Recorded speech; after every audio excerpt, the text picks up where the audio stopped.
Hello everyone, it's a great honor to be with you today discussing the principles of fracture management. By the end of this lecture, everyone will be able to identify the two types of bone healing, two types of non-union, and two principles of bone fixation. This is a fracture of the proximal humerus. What is the best management of such case? We are now 3 tables here. Each one will have 30 seconds to think about the best management. We will have 2-minute table discussion about what we think the best for this patient. One of each table will share your chosen fixation tool. Group 1, great.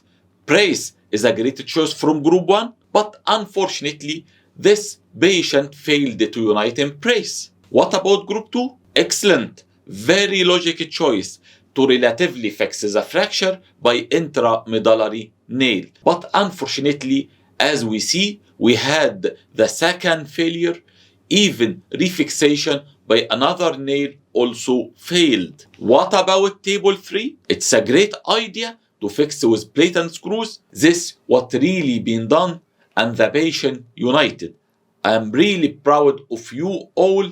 Great rich discussion and reasonable choices. But the question, why we may fail to have union? Before answering this question, we have to know how bone heals. Bone healing is either secondary or primary. Secondary or indirect bone healing passes through 4 phases: inflammatory, soft callus, hard callus, and remodeling, while direct bone healing or primary healing is the normal metabolic process of bone. Can we choose what type of healing to get? Really, yes, by controlling stability. Look here, increasing stability will affect the type of healing. If the fracture was unstable, there will be no healing. If the fracture was relatively fixed by non-operative or operative measures, non-operative like casting, functional bracing, operative like extramedullary fixation, intramedullary fixation devices like intramedullary nails, or internal fixtures like locked plate, will cause relative stability and will heal bone by secondary bone healing.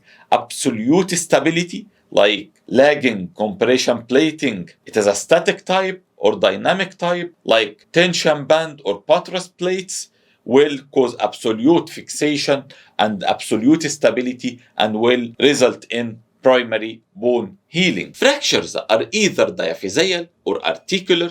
Diaphyseal, in which restoration of length, axial alignment, and rotation is essential, but anatomical reduction of every fracture fragment is not necessary at all for normal limb function. Articular fracture, in which perfect anatomical restoration and freedom of joint movement could only be obtained by simultaneous open reduction and internal fixation. Now we can come back to our question. Why we may fail to have union? Union occurs when the bone healing fails either due to mechanical or biological problems or a combination of both. Respect the biology and gently handle soft tissue.